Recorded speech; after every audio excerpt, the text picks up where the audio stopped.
Bienvenidos a una nueva edición del Debate de la Semana, un programa de Business Televisión que está decidido a hacerles llegar los asuntos más candentes de la actualidad de forma rigurosa y amena. Hablamos hoy de bolsa y hablamos de las numerosas OPVs que están llegando tanto en nuestro país como en el exterior. Queremos conocer más detalles de esta figura, queremos saber peculiaridades, cuestiones que la llevan a tener éxito o a fracasar, y para ello nos acompañan, como siempre, dos destacados expertos. A mi derecha está Sara Pérez Frutos, directora general de Dragon Partners EAFI. Sara, bienvenida. Un placer, como siempre. Y a mi izquierda, Alberto Roldán, director de análisis de Inverseguros. Bienvenido también. Muchas gracias. Queremos saber, en primer lugar, ¿qué es una OPV? Queremos aclarar conceptos, Sara. Pues a mí me gustaría un poco hacer historia, que es esto de las OPVs en España, porque todavía nuestro sistema financiero es muy joven, Rafa. Recordemos que nuestra ley viene de 1989, casi somos unos bebés, y que antes el comprar en bolsa era algo muy elitista, que se podía hacer a través de las figuras de los corredores de bolsa, pero que era algo como casi oscuro. A partir de esa reforma se crean las agencias de valores, las sociedades de valores y, sobre todo, se empieza el proceso de privatizaciones. Aquí es cuando la bolsa se democratiza, y recordemos que Telefónica antes era una compañía pública y que hubo varios tramos, varias ofertas públicas de venta, donde si pensamos que la acción o la empresa de Telefónica es una tarta, se iban vendiendo trocitos de esa tarta entre los millones de inversores que a través de sus bancos y de sus cajas de ahorros podían suscribir las acciones. Tuvimos Telefónica, Repsol, Endesa, y según iban pasando los 90, nos acercamos a aquellas OPVs de las .com, la más famosa Terra, con los sustos y disgustos. Que tanto dio que hablar, ¿verdad? Exacto, que nos trajo. Luego hemos vivido años de absoluta sequía y ahora estamos intentando otra vez retomar ese apetito inversor para que por lo menos inviertan en el mercado de valores, financien a las compañías, que recordemos que es la razón de la bolsa, y que por lo menos se muevan y que no tengan el dinero en esos depósitos en los bancos que tan atractivas rentabilidades ofrecen, por otra parte. Bueno, por complementar un poco lo que ha comentado Sara, una OPV es una oferta pública de venta, como su nombre indica. Es un proceso por el cual los propietarios de una compañía, no necesariamente varios, puede ser en ocasiones un único propietario tenedor de las acciones, pone a disposición del público una porción de su participación en ese proceso en el que participan una serie de figuras, que generalmente son bancos o entidades colocadoras. De manera paralela a las OPVs, que muchas veces la gente tiende a olvidarlo, están las OPS, que son ofertas públicas de suscripción, en las que el proceso es muy paralelo y muy parecido a la oferta pública de venta, lo único que lleva añadido una ampliación de capital, es decir, la dilución que hace el tenedor de las acciones mayoritario se produce a través de una emisión de nuevas acciones, pero sigue controlando la misma proporción de acciones, ¿no? Entonces, generalmente, en ese proceso que comentaba Sara de los últimos años, se ha ido aparejando cada vez más la figura de la OPV y la OPS. ¿Por qué motivo?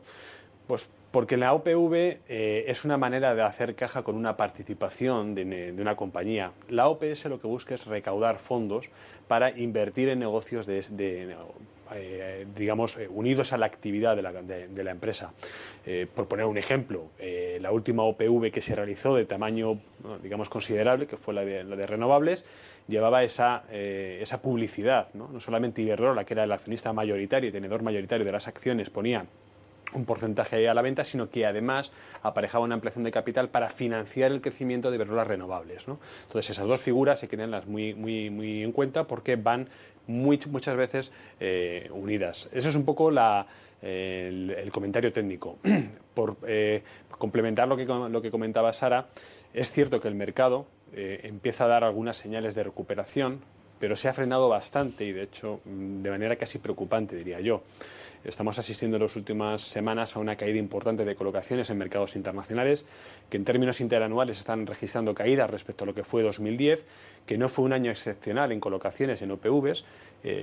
Por poner un poco en contexto a nuestros oyentes, estaremos hablando de como un 50-40% respecto a los picos que se alcanzaron en los años 2007-2008 en términos de salidas a bolsa. Por lo tanto, es un mercado muy activo, pero que, dado la situación en la que nos encontramos a nivel global, está mostrando un comportamiento bastante irregular, y en la medida que el riesgo se incrementa en los mercados, eso se está trasladando a la decisión no solamente de los compradores, sino también de los vendedores. Entonces, ¿qué decide el éxito o el fracaso de una OPV? Hay muchos factores. El precio. Pero el más importante, obviamente, siempre es el precio. La capacidad de comunicación decisiva. El proyecto de lo que se vende, muy importante.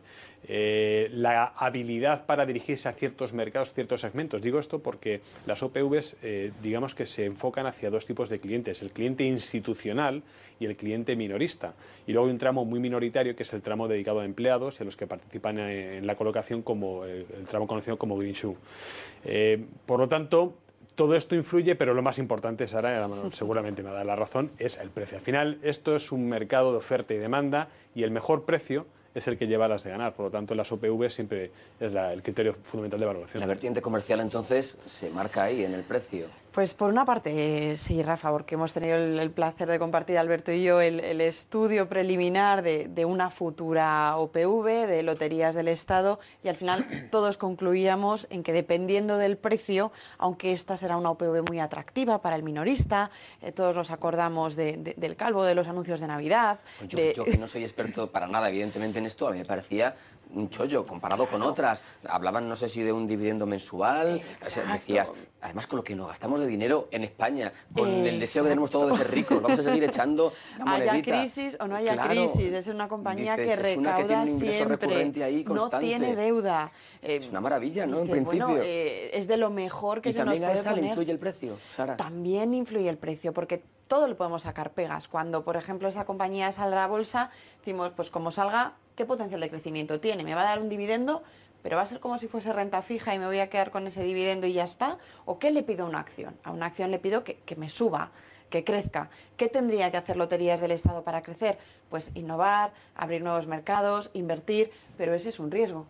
Eso es una cosa que la compañía hasta ahora no ha realizado. Entonces, bueno, también esas reuniones que se están teniendo con los analistas es precisamente para que le podamos transmitir a la compañía qué esperaríamos de pasar de ese perfil público a ese perfil privado y qué es lo que ahora mismo demandan los inversores. Estamos viendo que todo tiene un precio. Tenemos encima de la mesa la salida de las cajas y que podemos comentar en profundidad ahora. La retirada que se ha tenido que hacer de Atento es la primera vez que Telefónica no consigue colocar una de sus filiales y yo aquí apelo a nuestros oyentes. Tenemos memoria y recordamos cómo Telefónica nos la hizo con TPI, nos la hizo con Terra, nos la hizo con Móviles. Ojo, el inversor ya va a exigir calidad y ya no valen aquí lo de te voy a dar duros a peseta y esto es muy bueno. Si lo vendes, por algo será. O necesitas dinero, como decía Alberto, y tienes que hacer caja para exactamente algo, o es que tienes una pequeña estrechez y no será tan maravilloso. Los inversores ya recuerdan, ya tienen 20 añitos de experiencia. Sí, totalmente de acuerdo. Lo que pasa es que yo, por poner un punto crítico, a mí particularmente y por mi experiencia las OPVs no me gustan. No es un instrumento, bajo mi punto de vista, atractivo de colocación, sobre todo las OPVs sui generis españolas, porque sí que es cierto que nos diferenciamos algo del modelo anglosajón, que busca mucho más acercar la compañía al mercado. Es un modelo en el que la valoración pesa muchísimo, la capacidad de colocación sigue otras pautas muy diferentes a la de España. Bajo mi punto de vista y por experiencia, y los números me dan la razón, en los últimos 5 años hemos tenido un track record auténticamente nefasto de OPVs, que ratifican mi idea de que la OPV es un mal menor para la empresa, pero que muchas veces lo convierte en un gran bien. Me explico. En esos 5 años, quitando Enel Green Power y Amadeus, que por motivos obvios no las considero, y el MAP, por motivos más obvios si cabe, hemos tenido la OPV de Iberdrola Renovables, una OPV que en el rango máximo de colocación se ofertaba a 7 euros por acción y que la compañía, Renovables, va a ser absorbida por la filial a un precio no máximo de 3,10 euros. Estuvo Criteria, que fueron grandes colocaciones y fueron grandes movimientos de mercado, pero Fluidra, Codere, Robi, Almiral, Vueling, Vocento, hay tantos ejemplos. Miren, en los últimos 10 años, en la última década, se han producido en el mercado español 30 OPVs. Solamente 3 a mí me han llamado la atención porque han aunado lo que creo que debe ser una OPV en sí, que es buen negocio y buen precio. Estoy hablando de Inditex en el año 2001, estoy hablando de Enagas en el año 2002 y de Técnicas Reunidas en el año 2006. El resto de OPVs me han parecido unos fraudes flagrantes para el accionista, se han colocado a precios absolutamente desorbitados. El caso de Renovables era muy evidente. Cuando se hablaba de que podría estar valorada a 7 euros, a mí me parecía que se triplicaba el valor de los hierros de la compañía. Me parecía espectacular. Algunas colocaciones tipo Codere, que prácticamente lo que hacían era colocar deuda en el mercado. Algunas colocaciones de carácter privado, en los que había un máximo accionista que lo que hacía era decir, yo tengo una empresa valorada en 200 o 300 millones de euros y lo que voy a hacer va a ser sacarlo al mercado al máximo precio posible, aprovechando que estamos en un momento muy bollante de bolsa y que hay mucha fuerza compradora. Y eso me va a enriquecer a mí porque estoy haciendo efectiva una participación en una compañía que teóricamente vale 200 millones de euros, pero que el líquido no tengo nada.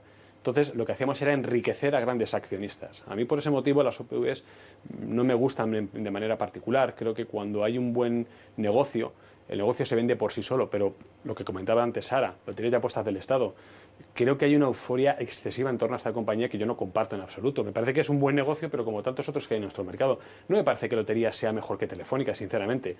Y Telefónica no es, ni mucho menos, una de mis compañías favoritas. Pero las grandes incógnitas que presenta Lotería se resuelven por un hecho. O sea, me refiero en el circunscrito al término de OPV. Loterías es una privatización.